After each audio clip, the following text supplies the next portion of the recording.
Bonjour à toutes et à toutes. Vous allez pouvoir accueillir chaleureusement nos trois autrices. Alicia Garnier.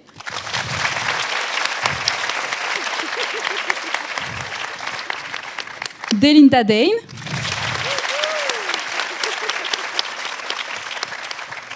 Et Anna Triss.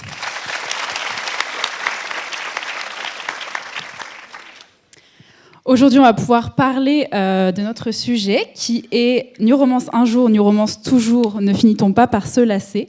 Donc, on va pouvoir vous poser quelques questions et ensuite vous pourrez poser les vôtres. Donc, on va commencer par une question assez facile. Comment vous définiriez la New Romance? Une colle. Il faut actionner ou... Allô? Oui, c'est bon.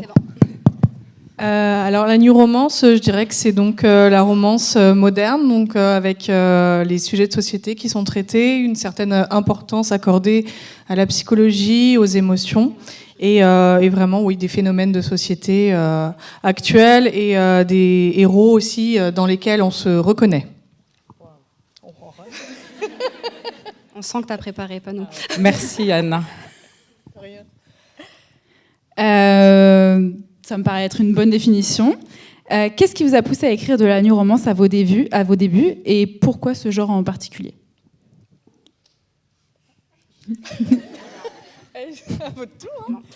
Du coup, moi, c'est parce que j'en lisais beaucoup, en fait, tout simplement. J'étais une grande lectrice de romance.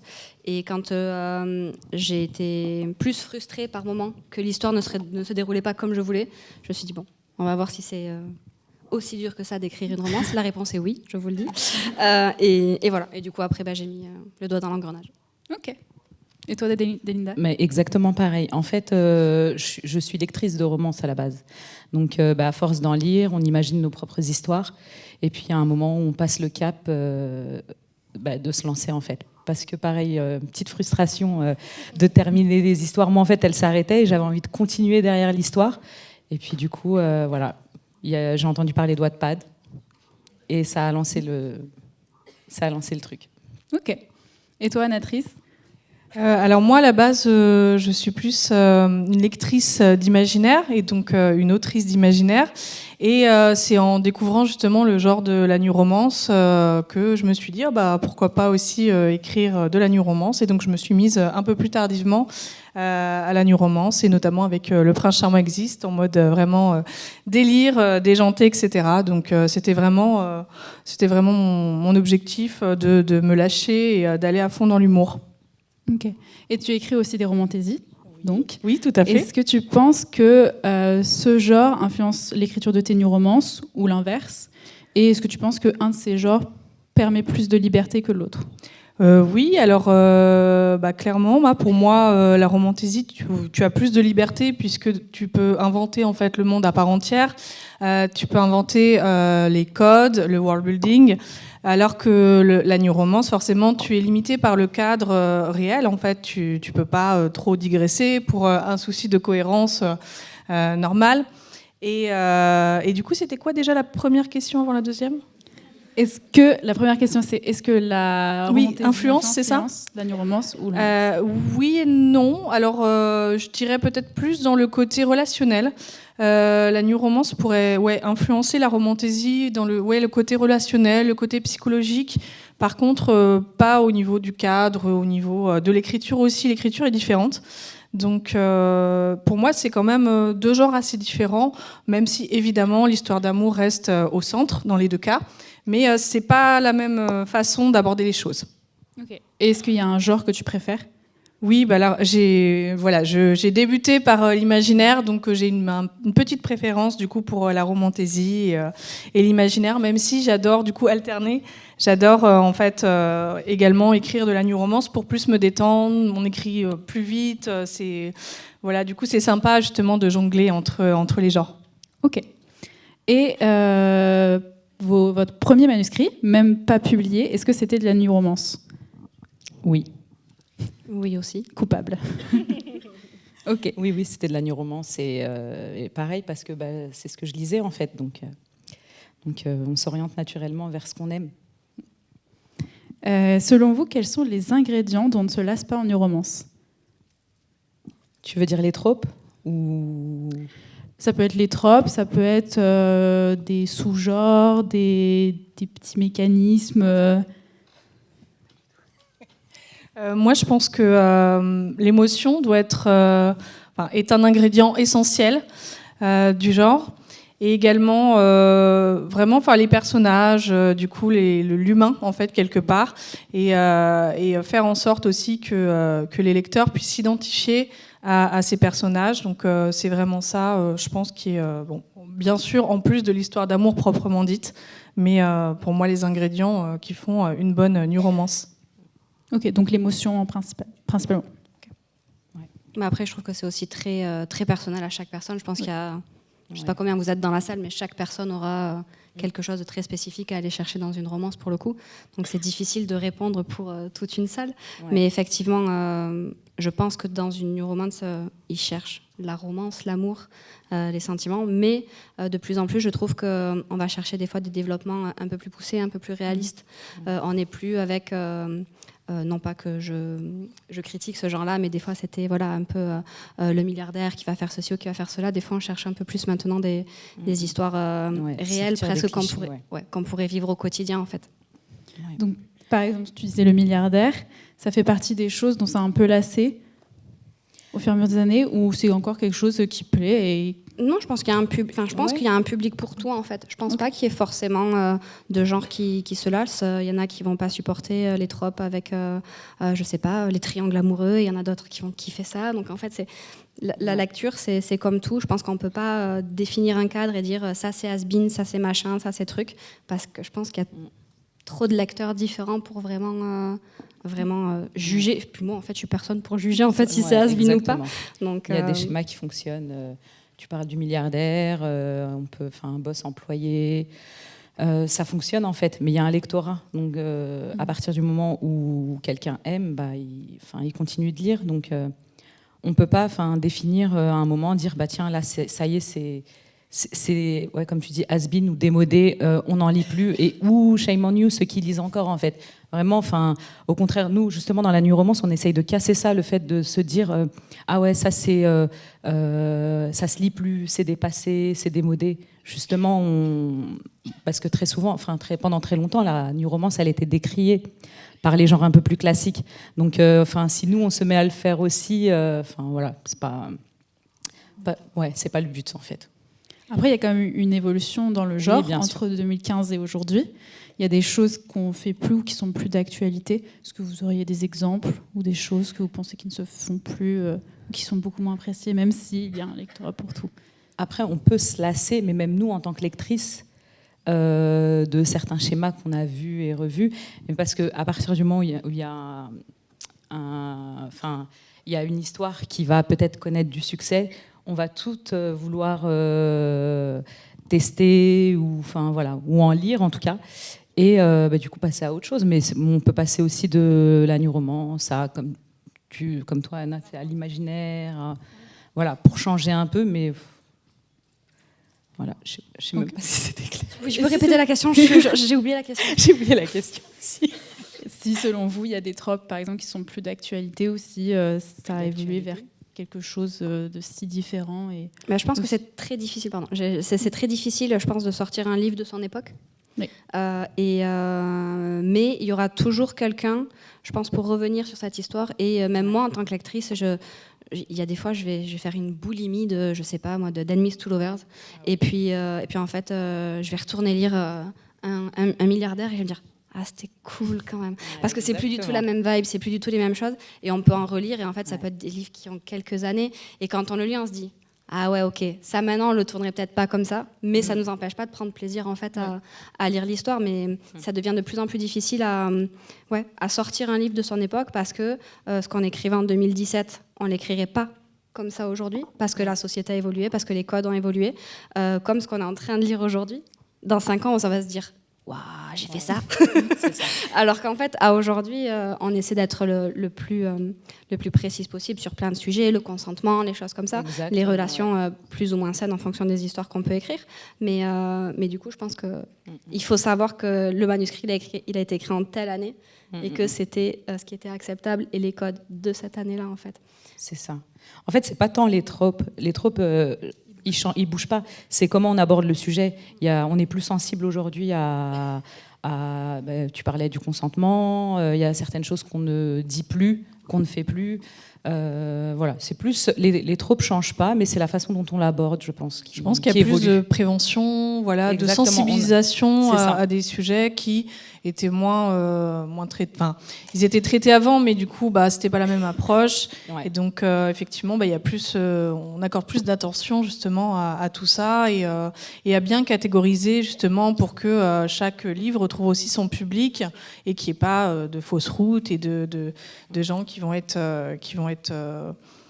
heurtés par certains sujets. Donc c'est pour ça aussi, il y a les trigger warnings, il y a les avertissements, tout ça. Je pense que c'est quelque chose quand même qui est assez, je sais pas, 2 ans, ou 2 ans à peu près, que c'est assez, ça devient de plus en plus courant. 2-3 ans max. Et ça, c'est quand même une évolution assez sensible, je pense. Ouais.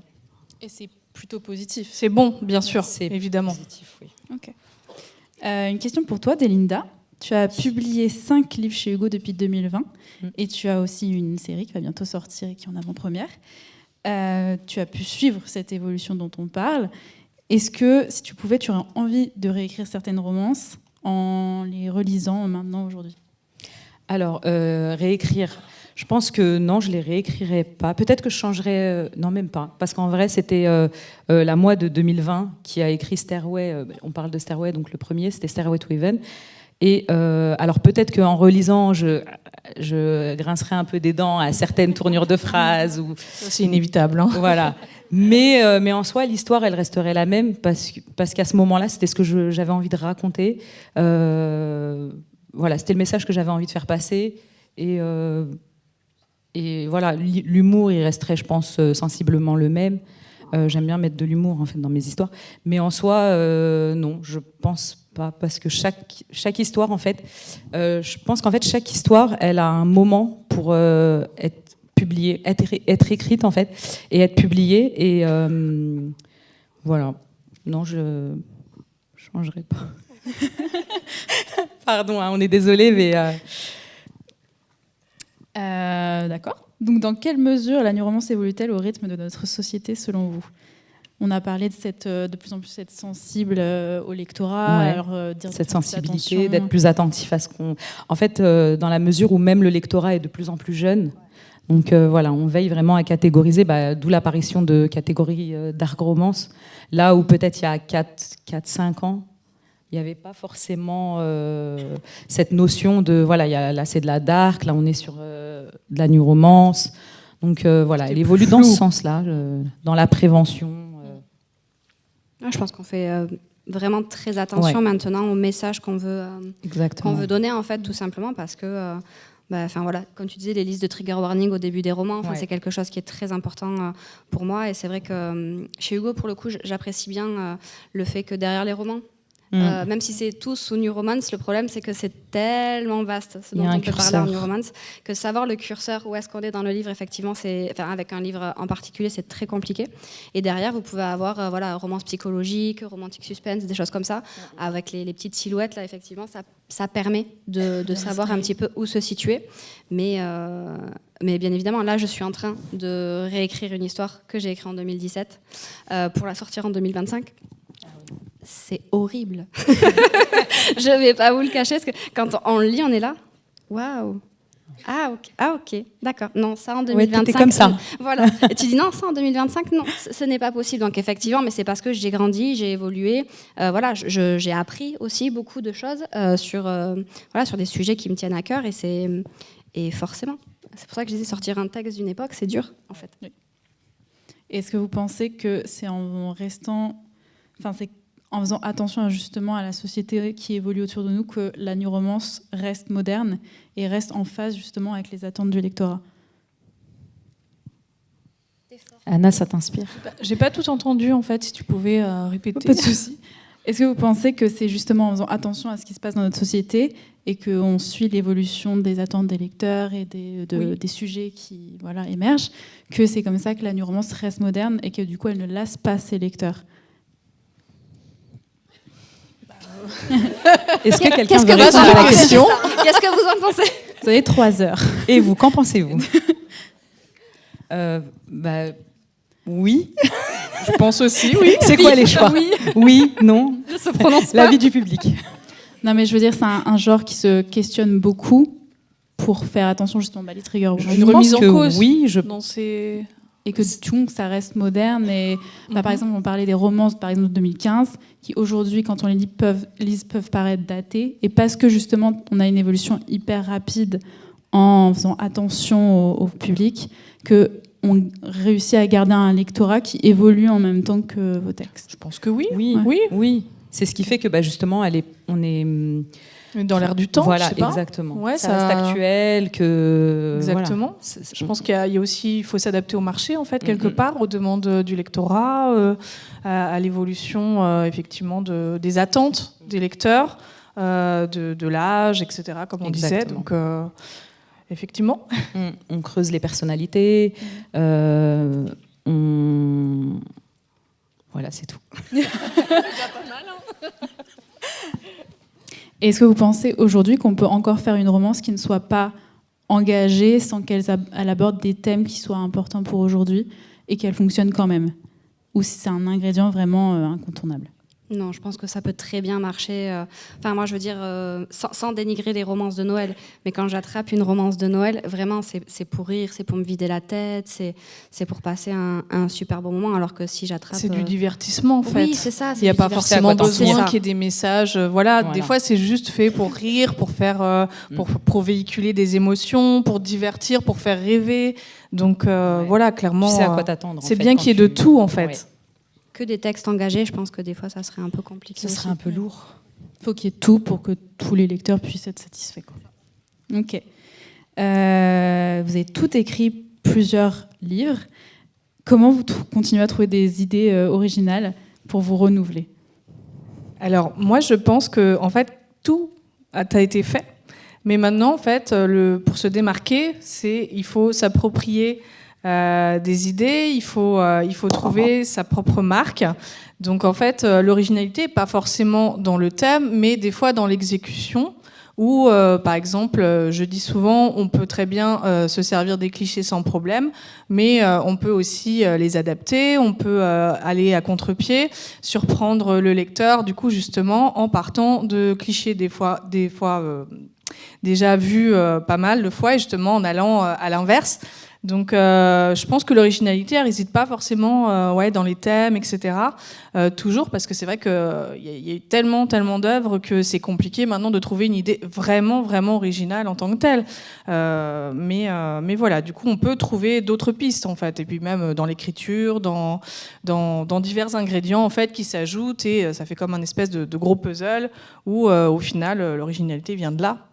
Ouais, dans la manière de l'aborder. Exactement. Je pense aux Best Friends to Lovers, par exemple. Moi, je sais que c'est une trope à la base que je ne suis pas forcément fan. Moi, c'est les ennemis. Ouais. Mais j'en ai écrit un. Donc, en fait, Tu l'as fait à ta sauce. Voilà, je l'ai fait à ma sauce. J'avais envie d'en écrire un. Et voilà, c'est la manière de l'aborder. Donc, ça peut être 2 Best Friends to Lovers, mais pas du tout abordé pareil, pas avec la même histoire. Voilà. En fait, c'est vraiment la manière d'aborder, de s'approprier le genre. Mais je pense qu'on ne se rend pas compte à quel point la romance, c'est quand même un genre qui est assez difficile, parce qu'on pourrait croire que c'est easy, mais en fait, les lectrices qui attrapent notre livre, on va dire à 90% de toutes les romances qui existent, elles savent comment ça finit. Et en fait, c'est le chemin. C'est comment on l'aborde, qu'est-ce qu'on y fait, comment, quand, pourquoi, la psychologie, et c'est hyper... Enfin, moi, quand je me mets devant un manuscrit, tu te dis, bon, ok, elles savent déjà où tu vas. Enfin, ouais, comment est-ce que tu les surprends en fait avec ton histoire, et c'est le plus compliqué, je trouve, dans ce qu'on fait en fait. C'est vraiment je pense qu'il y a toujours moyen de surprendre en fait. Enfin, c'est pour ça aussi que les plot twists existent. Moi, j'adore ça. Donc c'est vrai que c'est un super compliment quand on me dit je m'y attendais pas du tout quoi. Et moi je suis là, je suis trop fière et tout. Ouais. Donc il y a plein de façons différentes en fait de trouver sa marque, d'avoir de l'originalité. Voilà. Après, c'était comment on trouve de nouvelles idées, c'est ça? Et en fait, j'y réfléchis parce que, en fait, très souvent, tu sais, quand tu as commencé ton texte, tu as écrit pendant des mois, le livre il sort, tu te rappelles même plus ce qui t'a donné l'idée de ça. Mais tu vois, pour Mad Majesty, qui sort là dans 2 semaines, l'idée, elle est encore. Je me rappelle encore comment c'est venu. d'écrire quelque chose sur de la royauté. Déjà, j'aime beaucoup, je suis passionnée par la famille royale anglaise. Mais en fait, j'étais tombée sur un article qui parlait d'une romance cachée entre le prince du Maroc et la princesse d'Espagne. Donc, choc des cultures, tu vois, une princesse espagnole, prince marocain. Et là, je m'étais dit, mais ce serait ouf d'avoir... mais si c'était vraiment, tu vois, si c'était vrai. Et là, direct, une idée, je me suis dit, mais ce serait trop bien de voir comment tu peux aborder un sujet comme ça. Et voilà, ça y est, je m'étais dit, bah, très bien, moi j'ai envie de faire un prince arabe. Bon, il se trouve que c'est pas le premier, du coup, ce sera le dernier, le 3e tome. Mais voilà, en fait, des fois, c'est un petit truc, tu vois un article, tu te dis, c'est pas le bon moment, ou tu te dis, bah, c'est carrément ça. Tu sais, c'est un peu des ramifications. Tu pars d'une idée, le truc il commence à se mettre en place, tu y réfléchis. Des fois, tu te questionnes, tu brainstormes avec. C'est ça qui est bon, hein. Et c'est incroyable. La recherche quelque part. Tu sais, ça fait une toile d'araignée. En fait, tu pars d'un point et puis tout de suite, tu construis le schéma en fait. Et puis voilà, ça part des fois de rien, des fois une musique.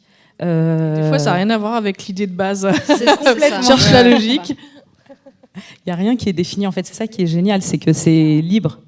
Mais vos sources d'inspiration, c'est partout, tout le temps. C'est ça, partout, dans tout le le temps. quotidien, c'est tout. Ouais. Ça peut être une discussion, ça peut être... C'est ça. T'es dans un café, t'entends quelqu'un Exactement, raconter une quelque chose, tu discussion. fais « Oh, waouh, Un couple. génial !» T'es là, t'inventes leur vie et tu dis « Ah, mais ce serait incroyable Mais c'est ça. de faire ça !»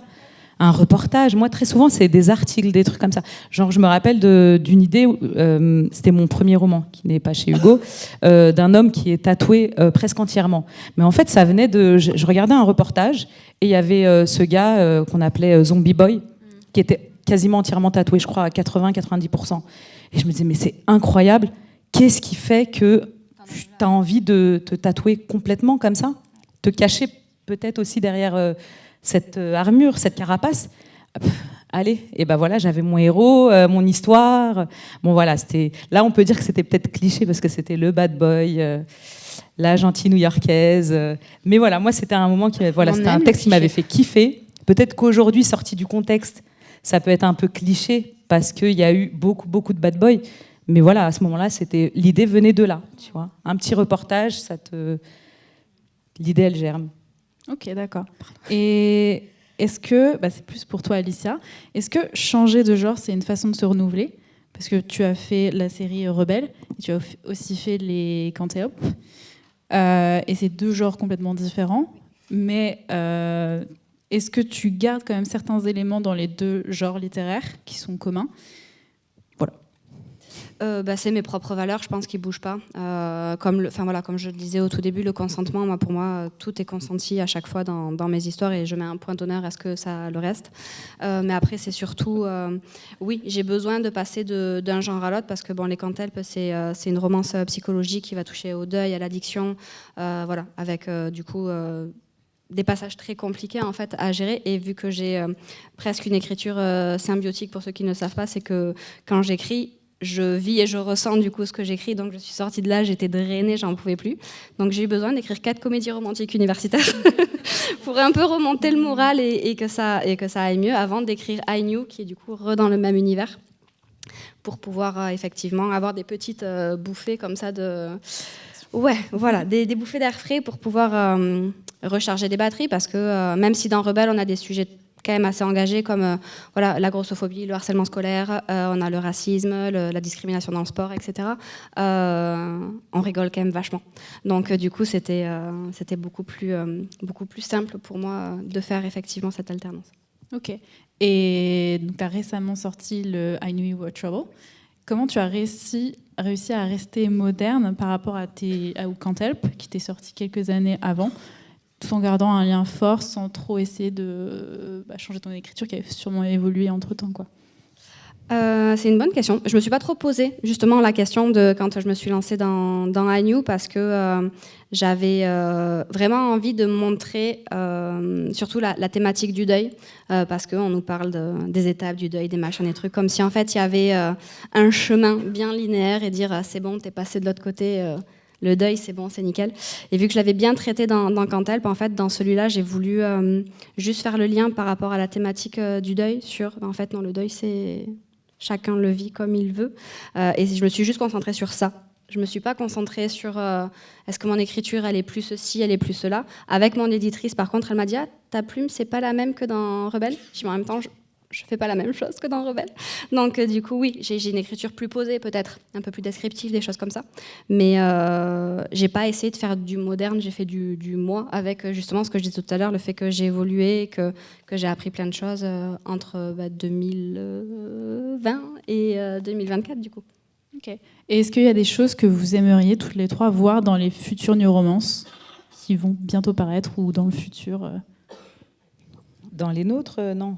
Ou dans les vôtres ou dans le paysage de la romance? Moi, j'aimerais bien qu'on traite plus du handicap. Je trouve que, alors il y en a bien sûr, mais c'est pas encore très répandu. Et je pense que c'est un sujet qui mériterait d'être plus creusé et puis de montrer vraiment la multiplicité des handicaps parce que souvent c'est quand même les mêmes qui reviennent. Et je pense que c'est un sujet important et qui est bien. Ce serait vraiment intéressant de le traiter et de l'approfondir en fait, hein, clairement. Donc voilà pour mon avis. Moi, de voir plus de diversité. Ouais. Voilà, je trouve qu'on est très souvent dans des couples blancs. Voilà. Donc, ouais, un peu plus de diversité, ça peut être, voilà, sans être catégorisé, voilà. Je pense que ça pourrait être bien de diversifier. J'enchaîne. Tu vois, pour rebondir sur ça, en fait, de moins en moins, je décris mes personnages. C'est vrai, tu sais qu'on parce qu'en fait, j'ai tellement envie de laisser les gens les imaginer comme ils veulent. Ouais. Mais voilà. C'est vrai que des fois, tu vois, tu as un héros qui est... je prends un truc classique. Il est blond. Le blond, miskin. Il est mal aimé. Et on te dit, attends, mais il est blond. Ah non, mais moi, je l'imagine. Mais il n'y a pas de problème. Imagine-le comme tu veux. En vrai, c'est libre à chacun. Toi, tu prends une base pour pouvoir le décrire. Oui, puis pour te le créer, voilà, en fait, pour te le créer, l'imaginer. Mais après, chacun imagine comme il veut, en fait. Donc... Donc globalement, c'est plus de représentation dans les romances et moins, ce que vous disiez, bien de catégories, voilà, vos personnages, de cadres. Genre ouais. Là, ce sera des héros noirs, là des héros, des arabes, là des, tu vois, tu mélanges et il n'y a pas de problème en fait. Ok. Et par rapport à vos projets futurs, est-ce que vous auriez envie de sortir du cadre de New Romance? Bon, toi, tu fais aussi de la romantaisie. Oui, c'est déjà fait. J'aimerais bien... j'ai touché plusieurs genres. J'ai touché la comédie romantique, la dark romance, l'urban fantasy, la romantaisie. J'aimerais bien m'attaquer à la dystopie. Donc, c'est un de mes projets. Maintenant, je ne sais pas encore. Ouais, ça peut être très intéressant. Maintenant, il y a d'autres genres qui ne m'intéressent pas particulièrement. Mais j'aimerais bien tenter une dystopie. Moi, du coup, je parlais de diversité. Là, ce sera le cas dans ma trilogie, dans Mad Majesty, puisque du coup, ce sera 3 héros, 3 royaumes, 3 cultures différentes. Donc, le tome 1, on est sur du classique, royauté anglaise. Le tome 2, on va aborder tout ce qui est pays nordique. Et le tome 3, c'est un prince arabe. Donc, j'ai calé là ma petite histoire, mon idée du début, de base, voilà. Ok, mais dans le futur, tu voudrais rester dans le genre de la New Romance? Non, j'aimerais. Alors, en vrai, dans mon rêve, c'est d'écrire une romantaisie que j'ai en tête. Tu sais, je l'alimente de temps en temps. Elle est là, ma petite idée, je l'alimente, je la nourris comme un Tamagotchi, tu sais, je lui donne à manger. Et quand ce sera... voilà, je m'y attaquerai. Je sais que c'est pas encore le bon moment. Donc, voilà. Mais oui, romantaisie, dystopie, tu parles de la dystopie. Ouais. Il y a tellement de choses sympas à explorer. Il y a vraiment matière. Hein. Ouais. Justement, on parlait de liberté tout à l'heure. Je trouve que c'est vraiment bien de pouvoir interpréter, d'imaginer, de laisser libre cours à plein de choses sympas. Donc, voilà. Ouais. Mais c'est vrai que le cadre, moi, de la romance, des fois, me maintient. Tu vois ce que je veux dire? Le fait que tu as un monde, il est précis, tu vois. Tu es ancré dans la réalité, en fait. Donc, c'est un peu rassurant aussi, quelque part. Hein. Parce que je pense que moi, tu me laisses Ah ouais. Tu pars en...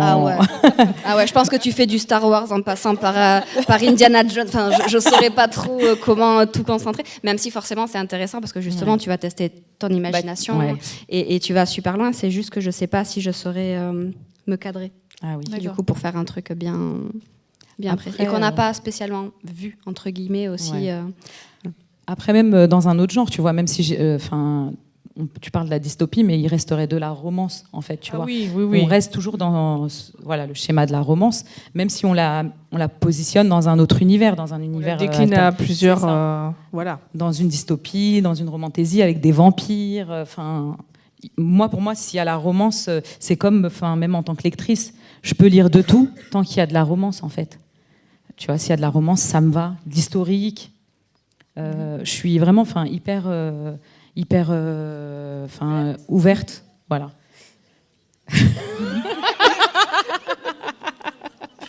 En lecture.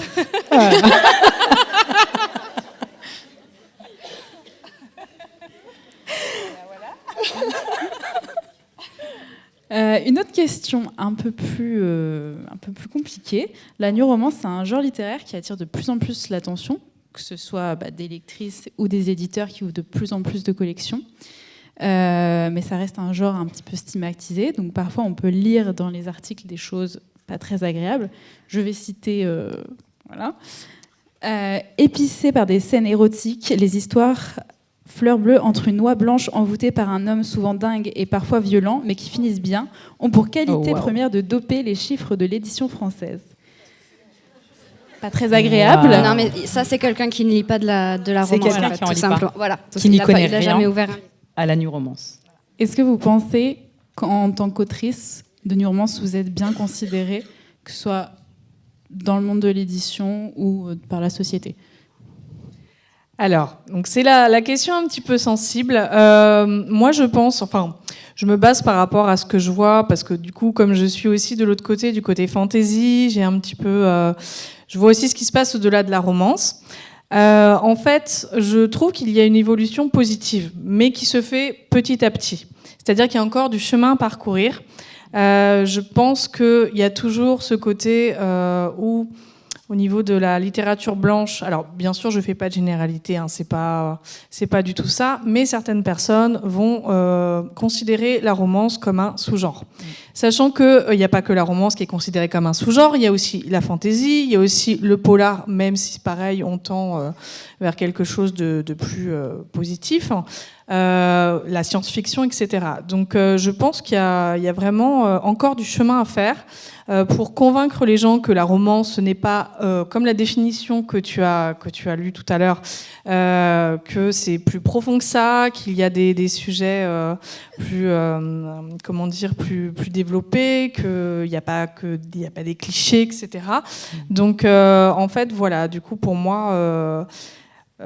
effectivement, voilà, il reste encore des choses à faire. Maintenant, je trouve que de plus en plus, quand même, on voit de plus en plus de romances, on en parle de plus en plus, que ce soit dans la presse, dans les gros éditeurs, du coup, s'y intéressent, j'entends généraliste, donc ouvrent des collections de romances, de romantaisie, etc. Donc, on sent quand même qu'il y a un intérêt, on voit que ça marche, on voit que la romance a son public, a vraiment de plus en plus de gens qui lisent de la romance. Donc, pour moi, vraiment, c'est très bien, du coup. Et du coup, ça prouve que, oui, ça marche et qu'il y a du public, il y a des choses très sympas à explorer, tout ça. Mais voilà, c'est pas toujours évident pour nous, je sais pas pour vous, mais en tant qu'autrice de new romance, vis-à-vis plus des autres, on va dire, dans l'édition plus classique, d'avoir une crédibilité à 100%. Donc voilà, du coup ça se fait petit à petit, quoi. Du coup on pose les pierres, voilà. Exactement, c'est ça. En fait, comme tu dis, les maisons d'édition plus généralistes, en fait, elles s'y intéressent, mais parce qu'en fait, il y a quelque chose qui fédère. Il n'y a qu'à voir le festival New Romance. Regardez combien vous êtes, en fait. Chaque année, on est de plus en plus nombreuses. Il y a quelque chose qui se passe, en fait. On ne fait pas venir des milliers de lectrices On ne peut pas le nier, on peut pas. Il y a quelque chose qui se passe entre les autrices, entre les lectrices, les lecteurs, un lien qui se tisse par les réseaux sociaux, qui n'existe pas, ou alors très peu, dans les autres genres. Et ça, on le voit dans les salons. Je confirme, je vois la différence même entre la fantaisie et la romance. Le lectorat n'a pas le même rapport aux auteurs, aux livres. On n'est vraiment pas sur la même dynamique du coup. Exactement. Et c'est vraiment intéressant de voir aussi la différence par rapport à ça. C'est ça. Mais on le voit quand on va en salon. Moi, j'ai fait des salons. Mais toi aussi, je pense à Anna, toi aussi, Alicia. On fait des salons qui n'ont pas. Moi, j'étais à des salons. C'était la première fois que la New Romance venait dans ce salon. Je pense à Bondu, par exemple, qui maintenant est un gros salon et où il y a un gros pôle de New Romance. Mais on avait fait la première édition de Bondu où c'était. On avait un tout petit coin, tu sais, ils étaient là en mode mais waouh, mais comment ça, il y a tout ce monde, enfin les autres auteurs, enfin je dénigre personne, hein, vraiment. C'est juste que d'avoir un corner New Romance dans ce salon a fait qu'on était envahis.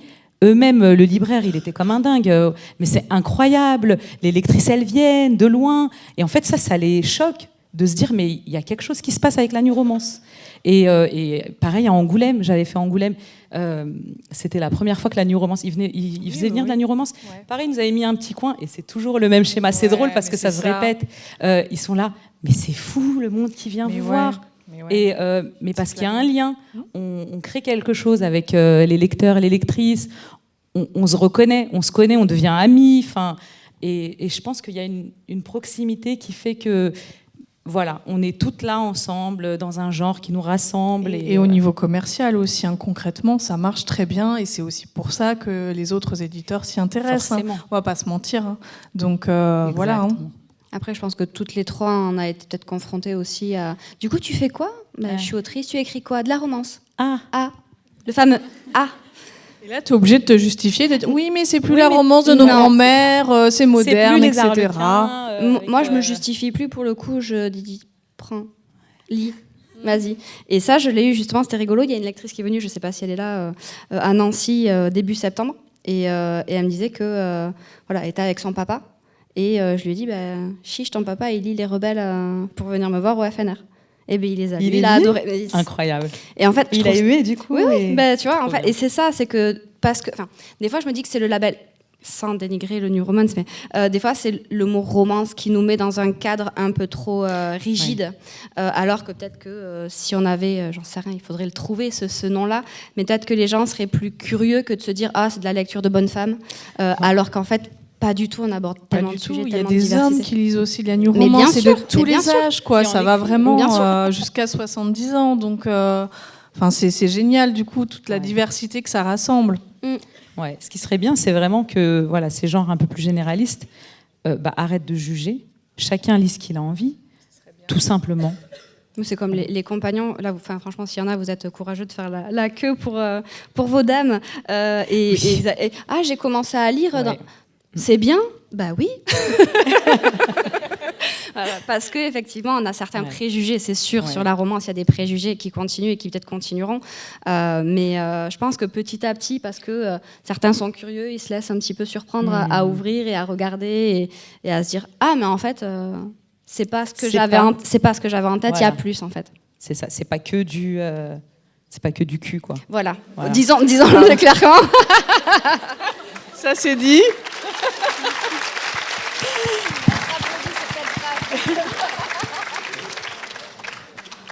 Alors, l'heure tourne, donc on va conclure.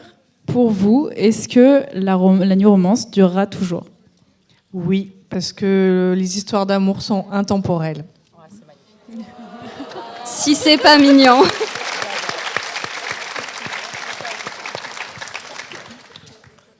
Je pense qu'elle a tout dit, en fait. C'était la très belle clôture de cette conférence.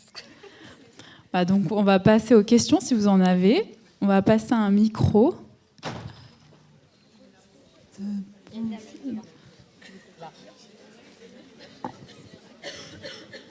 Bonjour. Alors, question pour Delinda. Je me suis mis en quête de lire tous tes bouquins. Bon, j'en suis quasiment à la fin. Mademoiselle Jessie, j'attends que tout sorte parce que je suis une team impatiente. Deep Secret, je ne trouve pas le tome qui est de couleur. rouge, enfin l'écriture qui est rouge, il y a rouge et fuchsia, est-ce qu'on peut se procurer quelque part? Parce que c'est en 2 tomes, Deep Secret, si tu te souviens. Ah oui, oh là, mais il est dépublié. Alors, donc on le retrouve nulle part. En fait, il était sorti en 2 tomes numériques et en un seul tome papier. Mais là, je m'en rappelais même plus. Enfin, c'était vrai. Parce que là, c'est moi, t'es sûr? Non, si, non, mais si. c'était. Parce qu'il m'en manque du coup. Donc, sur Vinted, peut-être. Et je trouve, mais que le rose. Bon, comme ça, c'est clair. Non, mais c'est vrai. En fait, oui, je suis désolée, mais c'était bien avant le Covid, c'était jadis. Mais oui, c'était sorti en 2 tomes numériques. C'était une maison d'édition qui faisait beaucoup de numérique. Et puis après, ils l'ont sorti en papier. Et puis après, ils ont été, rachetés. Ça a été compliqué. Et voilà. Donc, je suis désolée. Mais Mad Majesty, t'as pas besoin d'attendre. Parce que l'histoire, il n'y a aucune frustration en fait. C'est ce que j'expliquais à certaines qui me disaient oh là là, j'aime bien attendre tous les tomes de la saga. Il n'y a aucune raison parce que vraiment on aborde un royaume différent, une culture différente, l'histoire s'arrête. Bon, alors, donc si tu as envie de le lire, vraiment fais-toi plaisir, lis et tout ira bien. Et puis il est tellement bien en fait, attends pas. Et Alicia, je voulais te demander quel est le but de la réécriture en fait? Pourquoi vous réécrivez, enfin pas que toi, parce qu'il y a d'autres autrices qui réécrivent leurs livres. C'est quoi le but en fait de réécrire? Tu parles entre la version 1 et celle que vous lisez? Oui, enfin la version que tu disais là, tu as dit tout à l'heure que tu allais republier un livre. Parce que j'ai besoin de la réinclure en fait sur 2025 et sur tout ce que j'ai changé. En fait, il y a des choses où je me dis non, à aujourd'hui je serais pas ok avec moi-même que ce livre potentiellement il soit dans les mains de quelqu'un qui a 14-15 ans en fait. Et du coup, je veux que les messages qui soient distribués à ce lectorat qui est un peu plus jeune. Ouais, et surtout que ce soit ok avec mes valeurs d'aujourd'hui parce que voilà, j'ai quand même 35 ans et que voilà, un texte que j'ai écrit à 25 ou 26 ans, je suis plus du tout la même personne. Donc je veux être sûre que les bons messages soient distribués au bon moment. D'accord, merci. On a encore le temps pour une question.